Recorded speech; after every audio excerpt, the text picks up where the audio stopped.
Todo el mundo conocía a la princesa Carolina de Mónaco como la elegante realeza parada en los balcones sobre Mónaco vestida con perfecta costura y sonriendo a través de cámaras que nunca parecían dejarla en paz. Pero muy pocas personas entendieron alguna vez a la verdadera mujer detrás de esas fotografías. No sabían que ella había nacido cargando con la supervivencia de una nación entera antes de que pudiera siquiera abrir los ojos. No conocían a la joven novia cuyo marido luego la traicionaría vendiendo fotografías privadas de su luna de miel a la viuda, obligada a regresar a casa vestida de negro con solo 33 años, o a la mujer que soportaría tragedia tras tragedia mientras el mundo seguía llamando a su vida glamorosa. Cuando cumplió 68 años, la vida de Caroline se había convertido en una historia de la que Mónaco rara vez habla con honestidad. La mayoría de la gente conoce el devastador accidente automovilístico de 1982 que mató a su madre, Grace Kelly. Algunos conocen el accidente de navegación de 1990 en el que murió su marido. Muchos menos saben que, según los informes, había recibido amenazas de muerte antes de que ocurriera esa carrera fatal. Y casi nadie habla del colapso emocional, el matrimonio roto y el dolor privado que la persiguieron durante décadas, mientras el palacio trabajaba duro para proteger la imagen de cuento de hadas. Caroline nació el 23 de enero de 1957 en los apartamentos reales del Palacio del Príncipe de Mónaco.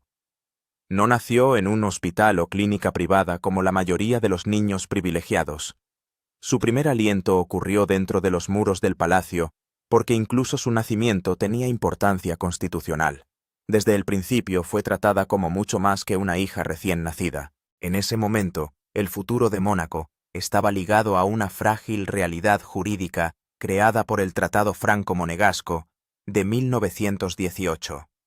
Si la familia Grimaldi no lograba producir un heredero claro, Francia tenía el poder legal de intervenir y potencialmente absorber a Mónaco en su territorio. Eso significó que el nacimiento de Caroline no se celebró simplemente como una alegría familiar. Se consideró una cuestión de supervivencia del Estado. Ese día, los médicos estaban en la sala, pero también una enorme presión legal y política. Los funcionarios entendieron exactamente lo que estaba en juego si el linaje real fracasaba. En el momento en que Caroline entró al mundo, fue registrada oficialmente como princesa hereditaria.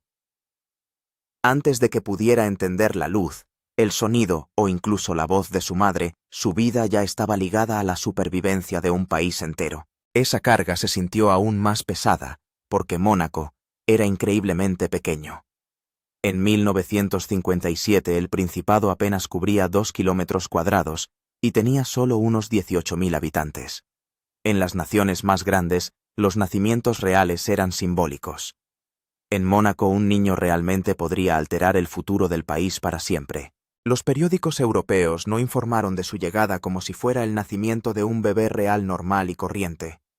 Muchos lo trataron como un acontecimiento constitucional de enorme importancia jurídica. Algunas publicaciones incluso incluían explicaciones sobre las leyes de sucesión y lo que significó el nacimiento de Carolina para la continuidad de la independencia de Mónaco.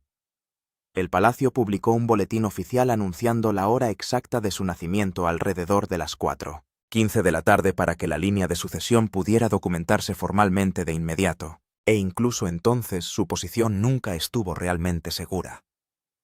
Caroline era heredera presunta, no heredera absoluta. Eso significaba que heredaría solo si más adelante no aparecía ningún reclamante más fuerte. Según las leyes de Mónaco en ese momento, un hermano menor tendría un rango superior a una hermana mayor sin importar nada. Esa realidad moldeó la forma en que los funcionarios del palacio vieron toda su infancia. Los tutores asesores reales y el personal la trataron como al futuro de la dinastía, sabiendo en silencio que su estatus podría desaparecer de la noche a la mañana. Fue criada para llevar adelante la línea, a menos que llegara un hijo para reemplazarla. Su infancia comenzó con presión, pero también con incertidumbre. Esa misma tensión existía dentro de su familia. Su madre Grace Kelly ya había sacrificado una vida con la que la mayoría de la gente solo podía soñar. Antes de casarse con el príncipe Rainiero III en 1956, Grace era una de las estrellas más importantes de Hollywood, ganó un premio de la Academia y ganó alrededor de $100.000 por película durante la década de 1950, una cantidad extraordinaria en ese momento. Ella renunció a todo eso. Dejó atrás grandes películas, libertad personal y una identidad que había pasado años construyendo en Hollywood. Cuando Caroline nació apenas un año después, Grace ya había terminado por completo su carrera como actriz. Estuvo junto a su marido en las ceremonias y sonrió a los fotógrafos, pero personas cercanas a ella dijeron más tarde que en privado lamentaba la vida que dejó atrás. Según se informa, esa tristeza se profundizó después de la maternidad. Grace tenía solo 26 años cuando se alejó de Hollywood para siempre. La vida palaciega reemplazó la fama por otro tipo de prisión, una envuelta en diamantes protocolo y expectativas infinitas. Más tarde sus amigos afirmaron que a veces veía sus viejas películas en el Teatro del Palacio no por vanidad, sino porque echaba de menos a la mujer que solía ser. Con Caroline, ella ya no era Grace Kelly, la estrella de cine. Ella era Su Alteza Serenísima. Los sirvientes se dirigieron a ella formalmente. Las apariciones públicas prevalecieron sobre la comodidad personal y mantener la perfección se convirtió en parte de la vida diaria. El palacio se veía hermoso desde fuera, pero por dentro se podía sentir emocionalmente frío. El príncipe Rainiero III aportó un tipo diferente de intensidad a la casa. Había subido al trono con solo 25 años y gobernaba Mónaco con la mentalidad de un hombre de negocios decidido a construir un imperio. Expandió el turismo, fortaleció la industria de los casinos, construyó hoteles de lujo y transformó Mónaco en un patio de recreo para la élite mundial. Su agenda era implacable. Las reuniones llenaban sus días y los periódicos estatales llenaban sus noches. El personal del palacio describió más tarde un entorno en el que el deber siempre precedía a la conexión emocional. Incluso dentro de su hogar, la calidez a menudo parecía secundaria a la responsabilidad. Eso dificultaba la verdadera cercanía familiar. En público lucían impecables. Asistieron a galas, cenas de estado, fiestas en yates y eventos benéficos rodeados de celebridades, diplomáticos y multimillonarios. Cada fotografía sugería perfección. Detrás de esas pulidas imágenes, la vida cotidiana parecía mucho menos íntima. Los conocedores del palacio afirmaron más tarde que Grace y Rainier a menudo comían en diferentes momentos o en habitaciones separadas. Los niños frecuentemente cenaban lejos de sus padres. La vida familiar a menudo se sentía estructurada como una institución en lugar de un hogar. Caroline creció dentro de una fortaleza medieval, rodeada de riqueza, arte de valor, incalculables sirvientes y un lujo extraordinario. Sin embargo, muchas de sus comidas las pasaba con niñeras, tutores y personal de palacio, en lugar de con su madre y su padre. La etiqueta real exigía que los niños comieran por separado, hasta que se los considerara lo suficientemente maduros para cenas formales. Para Caroline, esa separación supuestamente duró hasta los 14 años. Mientras los diplomáticos y las estrellas de cine se sentaban junto a sus padres en relucientes salones, ella a menudo se sentaba en habitaciones más pequeñas, con perfectos escenarios plateados y casi sin calidez emocional. En un palacio lleno de gente todavía aprendió desde muy temprano cómo se sentía la soledad. Luego, antes de que tuviera edad suficiente para comprender completamente lo que estaba sucediendo, todo cambió. El 14 de marzo de 1958 nació su hermano menor Alberto, segundo príncipe de Mónaco. Y con ese único acontecimiento, el rol que había definido su existencia desapareció de la noche a la mañana. Como Alberto era hombre, las leyes de sucesión de Mónaco inmediatamente lo colocaron por delante de ella. El mismo sistema que alguna vez había tratado a Carolina como el futuro del reino, transfirió silenciosamente esa responsabilidad a su hermano menor. La niña que una vez nació para asegurar Mónaco, de repente se vio reemplazada antes de tener edad suficiente para comprender lo que había perdido. Pasó de la póliza de seguro nacional al segundo lugar antes de poder decir madre o padre. Esa temprana pérdida fue importante incluso si era demasiado joven para entenderla con palabras. Marcó el tono durante gran parte de su vida. El deber se mantuvo. La presión se mantuvo, pero la certeza no. Ella seguía siendo real, todavía visible, todavía importante, pero ya no era central de la misma manera. A medida que crecía ese sentimiento, se agudizó. Más tarde Caroline resumiría su infancia con una sencilla frase que lo decía todo. Lo que tenía que hacer siempre estuvo antes que lo que quería hacer. Ese no fue solo un sentimiento personal, era el sistema en el que creció. Su padre quería hijos disciplinados y preparados para la vida real, no espíritus libres. Así, desde los 5 o 6 años, los días de Caroline se llenaron de protocolo, apariencias, reglas y expectativas. Incluso las pequeñas elecciones, la ropa, los amigos y el comportamiento se filtraban a través de una pregunta. ¿Qué pinta bien para Mónaco? Y como sus padres eran tan distantes, la persona en la que más se apoyaba no era su madre ni su padre, sino su niñera Maureen Morinwood. Caroline y Albert se encariñaron profundamente con ella. En un momento, cuando Maureen se fue de vacaciones, ambos niños lloraron tanto y le suplicaron tan desesperadamente que no se fuera que Grace tuvo que volver a llamarla temprano. Eso dice mucho. En un hogar lleno de títulos y formalidades, la niñera se convirtió en la única persona que se sentía segura y estable. Más tarde, Caroline admitió que ni siquiera cenó en la misma habitación que sus padres hasta los 14 años. Entonces, mientras el mundo veía a Grace Kelly como la glamorosa madre de un palacio de cuento de hadas, Caroline a menudo la sentía como alguien lejano. Maureen fue el centro emocional de sus primeros años de vida. Luego, en 1965, la familia volvió a cambiar cuando nació la princesa Estefanía. Caroline tenía entonces 8 años, edad suficiente para sentir cambios en su atención. Como hija mayor, ya había soportado las primeras expectativas y presiones, pero la llegada de una hermana menor la hizo sentir aún menos vista. En un hogar donde el afecto no fluía fácilmente, la atención podía parecer escasa. La energía vivaz y rebelde de Stephanie atraería más tarde su propio tipo de fascinación pública, y eso solo profundizó la sensación de Caroline de ser la seria, la responsable, la que se desvanecía en un segundo plano mientras otros atraían la luz. Su huida del palacio no se produjo a través de la libertad. Llegó a través de las escuelas. Primero St. Mary's en Ascot, luego Sciences Po en París y luego la Sorbona. Sobre el papel parecía impresionante, y lo fue. Era brillante, disciplinada y académicamente sólida. En la Sorbona estudió filosofía y también psicología y biología, pero detrás de ese logro había otra verdad. Pasó gran parte de su juventud fuera de casa. Su padre creía que este camino la haría seria y preparada, pero también significó que algunos de sus años más importantes los pasó en aulas formales y en internados, en lugar de dentro de una cálida vida familiar. Cuando terminó sus estudios, ya era muy educada, muy pulida y emocionalmente entrenada para funcionar, pero eso no significaba que se sintiera arraigada. A finales de la década de 1970, la propia Caroline se había convertido en una estrella de otro tipo. Ya no era solo la hija real escondida detrás de los muros del palacio. Fue una de las mujeres jóvenes más fotografiadas de Europa. Las portadas de revistas se multiplicaron.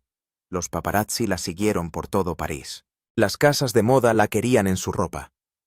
Cada salida se convirtió en una historia. Cada expresión se volvió material. La chica criada dentro del deber se había convertido ahora en un símbolo de glamour, quisiera o no ese papel. Esto sucedió justo cuando ella intentaba vivir como una estudiante. Se matriculó en Sciences Po en París y continuó sus estudios, pero el mundo estaba mucho más interesado en dónde iba por la noche que en lo que leía durante el día. Se convirtió en una habitual de la vida nocturna de la ciudad, especialmente en lugares como Regime, donde podía bailar hasta primera hora de la mañana y sentirse al menos durante unas horas menos una princesa y más una joven que intenta respirar. El problema fue que nada permaneció privado. Si iba a una gala, las cámaras la seguían. Si asistía a 4 eventos en una semana, la prensa la convertía en una personalidad. Su vida social se tragó su vida académica en la imaginación pública, a pesar de que era una buena estudiante y le había ido muy bien en la escuela. De hecho, había obtenido su bachillerato francés con altos honores, sobresaliendo especialmente en filosofía. Los profesores elogiaron su trabajo. Tenía verdadera habilidad, pero a la prensa apenas le importaba. Mencionaban brevemente sus calificaciones y luego volvían rápidamente a las fotos y rumores de los clubes nocturnos. Con el tiempo, ese desajuste la convirtió en una contradicción pública. Era inteligente, educada y reflexiva, pero el mundo la aplastó hasta convertirla en la imagen de una princesa de fiesta. Sus padres intentaron controlar esa imagen y al hacerlo, la alejaron aún más. Se hicieron públicas declaraciones de palacio. Los esfuerzos de relaciones públicas aumentaron. Algunas fotografías fueron cuestionadas. Se organizaron apariciones seguras. Cuanto más intentaba el palacio convertirla en algo pulido y manejable, más ella retrocedía. Se saltó compromisos. Hizo que las decisiones privadas fueran más visibles públicamente, y cada acto de rebelión solo alimentaba más las cámaras. El palacio quería disciplina. Caroline quería espacio. El resultado fue una tensión constante. Luego vino Philippe Junot. Caroline tenía 21 años cuando se casó con él, en 1978. Tenía 38 años 17, más un hombre de negocios francés, con fama de vida nocturna, encanto e inestabilidad. Era exactamente el tipo de hombre que sus padres temían. Rainier y Grace no vieron una pareja sólida. Vieron riesgo, vergüenza y problemas al acercarse a su hija con una sonrisa. Junot tenía la imagen de un playboy de la jet set, un hombre siempre en movimiento y nunca completamente aterrizado. Incluso antes de la boda, la familia estaba intranquila. Aún así, el matrimonio siguió adelante a lo grande. Mónaco organizó el tipo de espectáculo real que el mundo esperaba. Había fotógrafos por todas partes, invitados famosos, atención mundial, y todo el brillo de un cuento de hadas moderno. Pero detrás del brillo, el ambiente en la familia era mucho más sombrío. Grace, según relatos posteriores, estaba profundamente angustiada y no creía que el matrimonio fuera a durar. Entonces, incluso en el día que debería haber sido alegre, el temor se encontraba detrás de la ceremonia. Lo que empeoró las cosas fue la traición. Según los informes, Junot trajo a un amigo fotógrafo durante la luna de miel, y las imágenes privadas de Caroline pronto aparecieron en los tabloides. Las fotos que deberían haber sido personales se convirtieron en material de primera plana. Para Caroline, eso le hirió profundamente.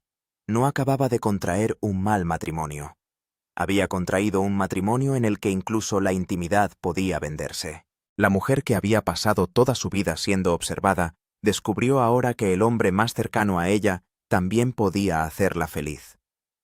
En octubre de 1980, poco más de 2 años después de la boda, se divorciaron. Carolina tenía solo 23 años.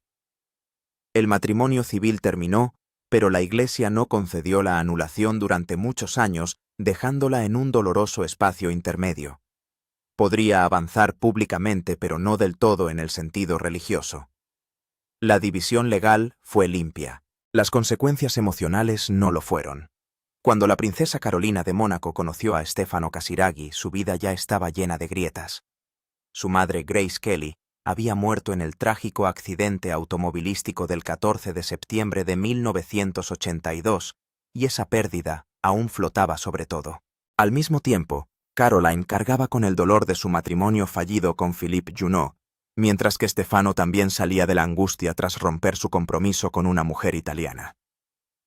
Entonces, cuando entraron en el mundo del otro, no sucedió en un momento brillante y despreocupado.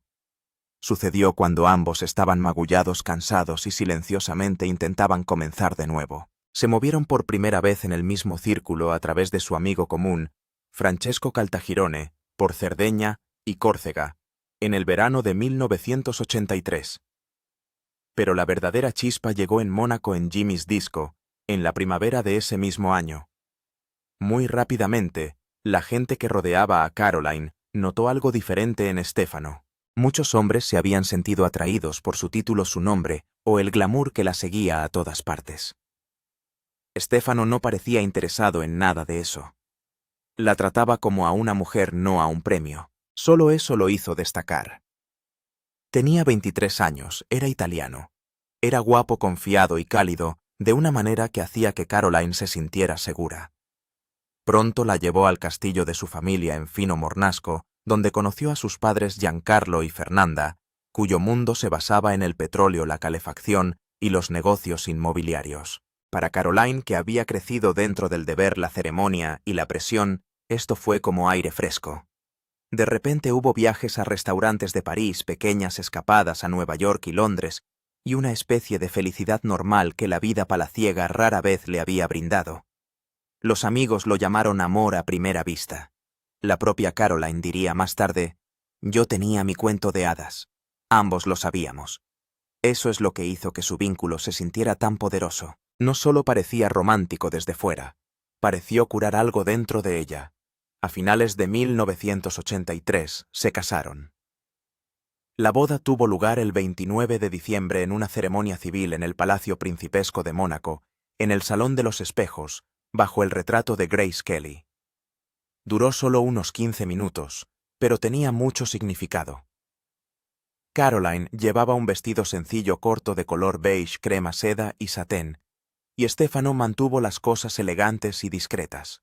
No hubo ceremonia católica porque el Vaticano todavía consideraba válido su primer matrimonio con Felipe I. La anulación no llegaría hasta junio de 1992.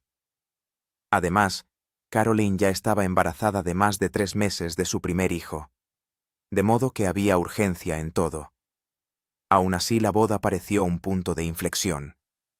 El príncipe Rainiero anunció su compromiso recién el 19 de diciembre, lo que sorprendió a muchos en la corte. Pero el fácil encanto de Stefano funcionó rápidamente. Al poco tiempo se ganó la confianza de Rainier, ayudó a fortalecer la imagen empresarial de Mónaco a través de empresas como Engico y la dirección de una boutique de Christian Dior, y se instaló en la familia con sorprendente facilidad. Para Caroline fue más que un matrimonio. Era una salida a la triste etiqueta que la había perseguido, la etiqueta de princesa divorciada bajo el escrutinio del Vaticano. Además de Stefano, parecía feliz otra vez, y Stefano parecía hecho para ese papel en su vida. Era atlético, exitoso y lleno de energía. Había estudiado en Bocconi antes de dedicarse a los negocios, y se hizo un nombre como financiero y atrevido corredor de lanchas a motor. Luego ganaría 12 de 80 carreras en alta mar, establecería un récord de velocidad en el lago Como, de 277 km por hora, en 1984, y se llevaría el título de Atlantic City, en 1989. Sin embargo, a pesar de toda esa velocidad y ambición, lo que la gente notó más fue cuán profundamente devoto estaba de Caroline. Él protegió su privacidad, equilibró su tranquila reserva con su espíritu más vivaz, y logró algo que ningún pretendiente anterior había hecho. Se ganó por completo al príncipe Rainiero III.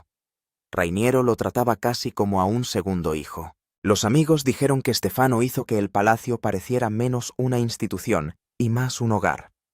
Él y Caroline esquiaban juntos, navegaban, jugaban al tenis y parecían vivir la vida como un verdadero equipo. Después del caos de la muerte de su madre y la traición de su primer matrimonio, Stefano se convirtió en el ancla emocional que Caroline tanto necesitaba. Ese sentimiento solo se profundizó cuando los niños llegaron a sus vidas.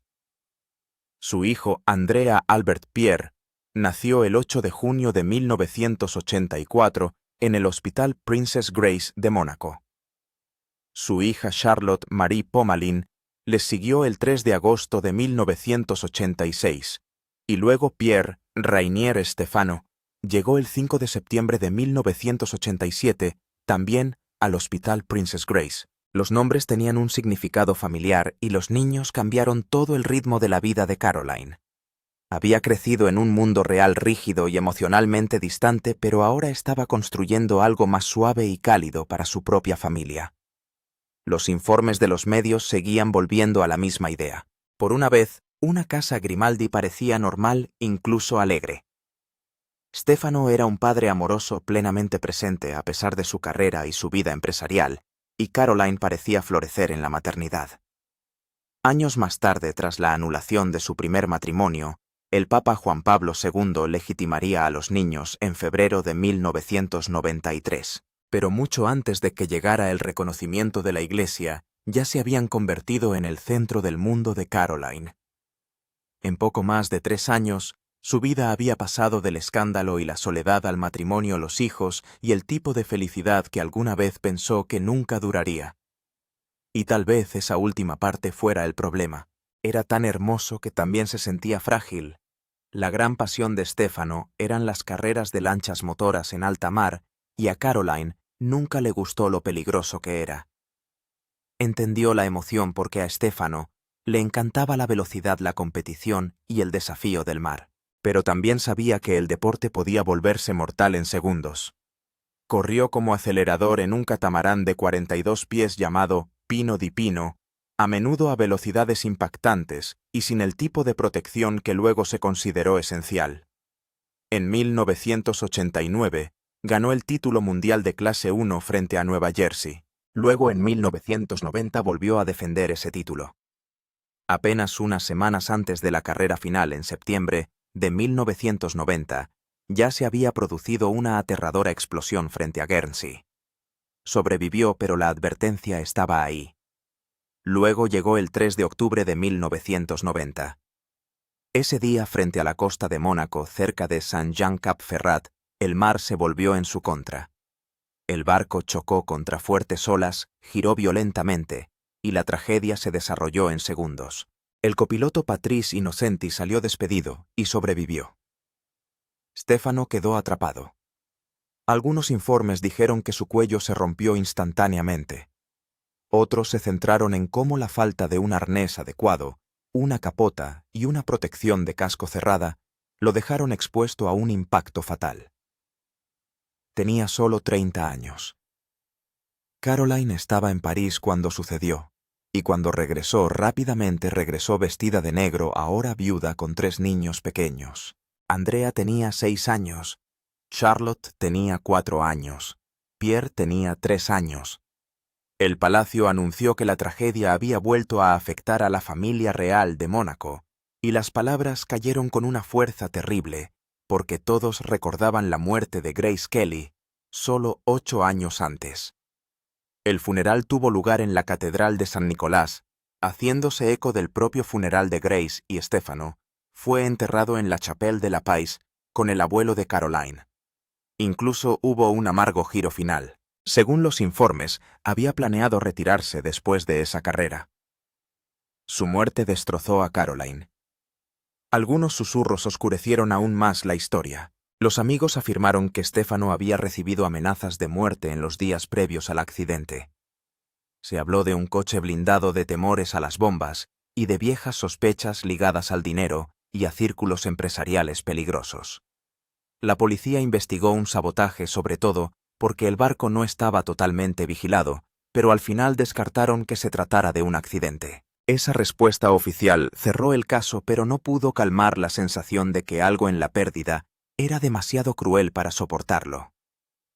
El mar justo debajo del palacio se había llevado a su marido, del mismo modo que la carretera de montaña de Mónaco se había llevado a su madre. Después de eso, Caroline desapareció del centro de atención. Dejó Mónaco con Andrea, Charlotte y Pierre y se retiró a un tranquilo pueblo de Francia, lejos de las cámaras, lejos del palacio y lejos del agua, que ahora parecía embrujada. Las personas que la vieron más tarde dijeron que parecía transformada por el dolor. Más delgado, más silencioso, casi ahuecado. Nunca habló abiertamente y en detalle sobre cómo se sentía ese dolor, pero quienes la rodeaban entendieron que había sufrido 2 pérdidas devastadoras antes de cumplir 34 años. Su hija Charlotte hablaría más tarde de la soledad que le quedó al crecer sin un padre. Mientras tanto, Caroline se concentró en mantener juntos a sus hijos y darles cierta sensación de seguridad. Según sus allegados, les dijo que su padre estaba con Jesús en el cielo y que ahora se cuidarían el uno al otro. Era una frase sencilla, pero expresaba toda la forma de su nueva vida. Incluso cargando con ese dolor, Caroline no dejó de trabajar. En verdad, su servicio público había comenzado mucho antes. En 1979, cuando solo tenía 22 años, Sus padres la nombraron presidenta del Comité de Mónaco para el Año Internacional del Niño. Ese papel la impulsó a dedicarse a la defensa de la infancia a una edad temprana. Ella misma había conocido la soledad. Antes de que naciera el príncipe Alberto en 1958, ella había sido brevemente su presunta heredera, y gran parte de su infancia había sido estructurada, observada y restringida emocionalmente. Entonces, cuando fundó Jeune J'écoute en 1981, una línea directa para jóvenes que luchan contra las drogas, el abuso, el abandono y los pensamientos suicidas, el trabajo le pareció personal. El servicio capacitó a decenas de consejeros y atendió miles de llamadas cada año. Es posible que los críticos lo hayan descartado como una caridad de princesa, pero el impacto fue real, y Caroline siguió construyendo a partir de ahí. Después de la muerte de Grace en 1982, ella también asumió un papel cultural que se volvió central para la identidad de Mónaco. Su padre la nombró presidenta de la Fundación Princesa Grace, y ella trabajó para llevar adelante el sueño artístico que tanto amaba su madre. En 1984 dirigía el festival Printemps des Arts, y en 1985 lanzó el Ballet de Montecarlo, dando nueva vida a la escena artística del Principado. Incluso después de la muerte de Stefano, siguió adelante y asumió más responsabilidades en la Fundación Príncipe Pedro, la Filarmónica de Montecarlo y programas de arte contemporáneo que ayudaron a que Mónaco volviera a sentirse culturalmente vivo. En público la imagen cambió lentamente. Ya no era solo la viuda trágica, sino que se estaba convirtiendo en algo más firme y difícil de ignorar. Una mujer que convierte el dolor en trabajo. Ese mismo patrón también se manifestó en sus esfuerzos humanitarios. En abril de 1993 se convirtió en presidenta de Amélie Mondial, el grupo de protección infantil fundado por Grace en 1963. Más tarde se desempeñaría como patrocinadora de UNICEF y embajadora de buena voluntad de la UNESCO, utilizando su plataforma para apoyar la educación de las niñas, los niños en zonas de guerra y los jóvenes víctimas de trata y abuso. Sus propios 4 hijos mantuvieron esa misión cerca de su corazón. Andrea, Charlotte y Pierre ya habían cambiado su vida, y en 1999 nacería su hija Alexandra, abriendo un nuevo capítulo mucho más complicado. Porque para entonces Caroline había entrado en otra historia de amor, aunque ésta llegó con un humor muy diferente. A mediados de la década de 1990 se difundieron por toda Europa rumores de que el príncipe Ernst August de Hannover tenía una relación secreta con Carolina.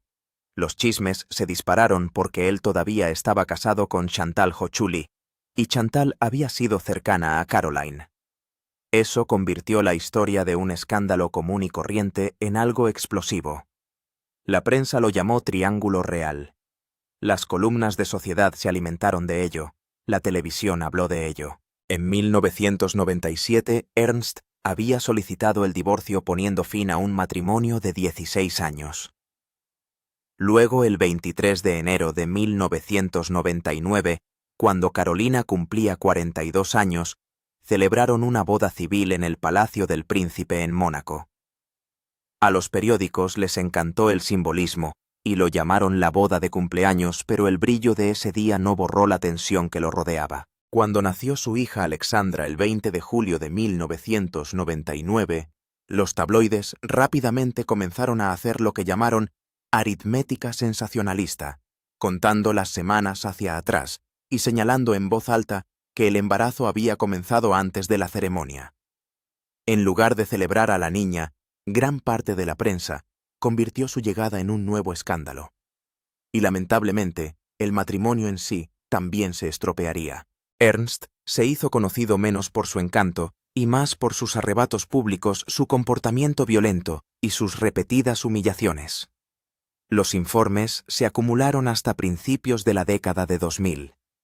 Hubo incidentes de gritos, amenazas, agresiones e incluso un episodio en una sala psiquiátrica ampliamente cubierto después de una crisis especialmente alarmante. Caroline a menudo se encontraba atrapada entre preservar la dignidad en público y lidiar con el caos en privado. Luego, en 2005 llegó otro golpe demoledor. El 6 de abril, el príncipe Rainiero III falleció a la edad de 81 años tras un grave problema de salud. Pero el shock fue aún mayor porque el día anterior, Ernst August había caído en coma profundo debido a una pancreatitis aguda. Caroline, que entonces tenía 48 años, se encontró moviéndose entre dos crisis diferentes a la vez, una junto a la cama de su padre y otra en la habitación del hospital de su marido, todo mientras Mónaco se preparaba para llorar a su príncipe ante los ojos del mundo. Enterró a Rainiero el 15 de abril y de alguna manera se mantuvo en pie. En los años posteriores a la muerte de Rainiero, y antes de que el príncipe Alberto se casara con Charlene Wittstock en 2011, Caroline asumió con naturalidad el papel de primera dama en funciones de Mónaco. Fue anfitriona de eventos estatales, dirigió galas benéficas y cumplió con su deber público con la misma fuerza tranquila que había marcado gran parte de su vida adulta. Sin embargo, su matrimonio privado con Ernst ya se había vuelto vacío. En 2009 surgieron informes de que Caroline lo había descubierto con una socialité francesa. Después de eso, ella se fue y nunca volvió a vivir con él. Legalmente permanecieron casados, pero en la práctica la relación terminó ahí. Más tarde, Ernst apareció en páginas de chismes con novias mucho más jóvenes, mientras que Caroline se volvió más introspectiva centrándose en sus hijos, sus causas y el propio Mónaco. El tiempo seguía trayendo nuevos recordatorios de la vida que una vez había construido con Stefano. En diciembre de 2024, Fernanda Bifi Casiraghi, la madre de Stefano, murió a los 99 años en Fino, Mónaco, pocos meses antes de cumplir 100 años. Caroline asistió al funeral con Andrea, Charlotte y Pierre, y esa aparición dijo algo poderoso sin necesidad de muchas palabras. Más de 3 décadas después de la muerte de Stefano, el vínculo con su familia aún se mantiene. Era lealtad, memoria, y tal vez también amor en su forma más larga. Incluso sus hijos han hablado a su manera sobre cómo fue ese legado de dolor y fortaleza. Charlotte reflexionó una vez que a todo el mundo le suceden acontecimientos tristes, incluso si llegan temprano y dejan huellas profundas. Habló de las cuestiones existenciales que siguieron a la muerte de su padre, y en eso también se podía escuchar algo de Caroline. Grace murió en 1982. Stefano murió en 1990.